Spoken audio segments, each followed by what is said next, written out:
This week, I remember it well, marks 10 years since the fall of Lehman Brothers and the beginning of the worst financial crisis and the deepest economic recession our country has seen in decades. It was September 2008 when Hank Paulson, then Secretary of Treasury, and Ben Bernanke, Chairman of the Federal Reserve, announced to congressional leaders that a $700 billion bank bailout was needed to save our financial system from a complete collapse. The market, of course, rebounded and unemployment is at historic lows today.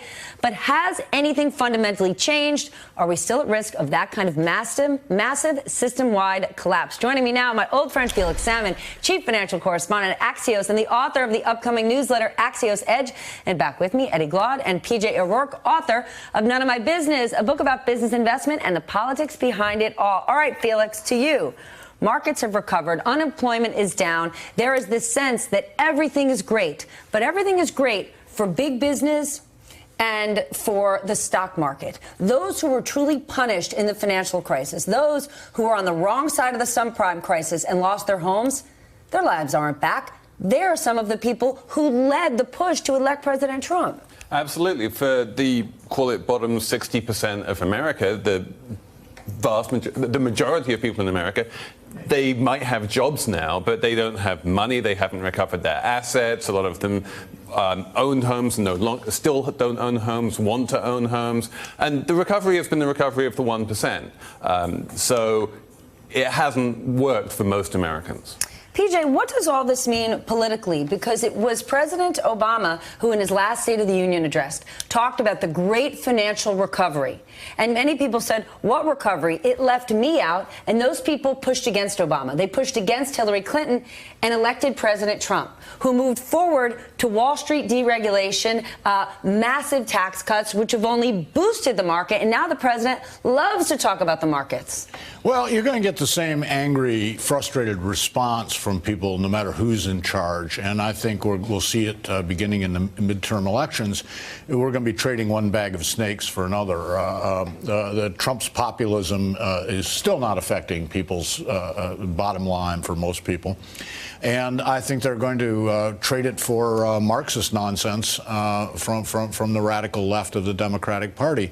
And that'll be a disaster, too. And probably there's no way to avoid disaster here, no matter who we elected, because we're setting ourselves up for another big crash. It won't be in the banking system. We fixed the banking system, but now we have massive debt, huge debt. I mean, just student loans alone. But that's it. We didn't fix the banking system because just like the subprime crisis, the student debt crisis is right around the corner. And now we've said, let's get rid of Dodd-Frank. Let's get rid of the Volcker Rule. And you could say you don't like how they were implemented or the wording was too long, but the spirit of regulation was to protect people. And now we're having a deregulation jamboree every single day. Regulation doesn't really protect people. What protects people is transparency. What protects people is honesty. And there's a limit to how much of that you can regulate.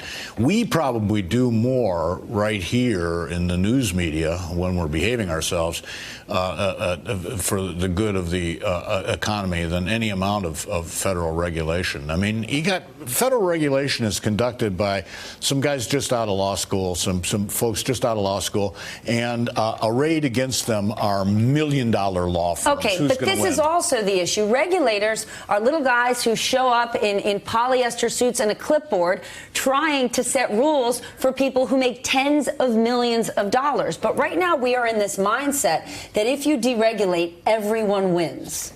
You know, this is not my wheelhouse, but I do know one thing. Folks are greedy. Folks have been greedy. Always. Yes, and you don't have to be a Republican or a Democrat. No, it's human nature. People are greedy. But, you know, so greed has been the overarching value since that economic collapse and before. Since Adam. Long before. I said before, but I'm saying driving that economic collapse, greed. And so whether I don't actually think you actually believe that people self-regulating, being honest, being honest and true and decent will be a sufficient response to the fact that you have rich people who have been fleecing the country and everyday ordinary people working their behinds off and seeing just modest upticks in their wages and can't make ends meet. And so unless we name it for what it is, and that is you have some rich folk who are just wanting to be unfettered in the pursuit of profit and figuring out that we need to actually have a different set of values, then we're going to wind up here again and again and Felix, again. weigh in, This is because the Marxists who need to come in right now and redistribute some of that wealth from the rich to everyone else, and that's That's the not solution. just simply a Marxist view, though. Don't forget that while the rich are ripping off the poor, if the shoe were on the other foot, as it would be under Marxism, the poor would be right out there ripping off, well, mainly each other, because there aren't enough rich people to go around. As Margaret Thatcher said, sooner or later you run out of other people's money. all right, Felix, quickly though, to PJ's point, transparency would fix everything. You only get transparency if you put some rules in place. You and I mean, I was in the investment banking industry. The night before Lehman collapsed, I was standing on the West Side Highway begging for someone to babysit my child because my husband and I both had to go to work to figure out every line item in our bank's exposures to Lehman. Banks are not going to innately be transparent unless you force them to. Why would they? Correct. And bank regulation, as you said, is actually much stronger now than it used to be at both the national level and the international level. And that's helpful. And we are not going to have Helpful, another... except you got guys like Gary Cohn saying we need to deregulate. You know, banks have never been in such good shape. They're in such good shape because we forced them to hold more money in reserves so they don't go to the Fed to say, bail me out. And that international level of money that they have to hold, equity that they have to hold, that's not going anywhere, whatever Gary Cohn wants.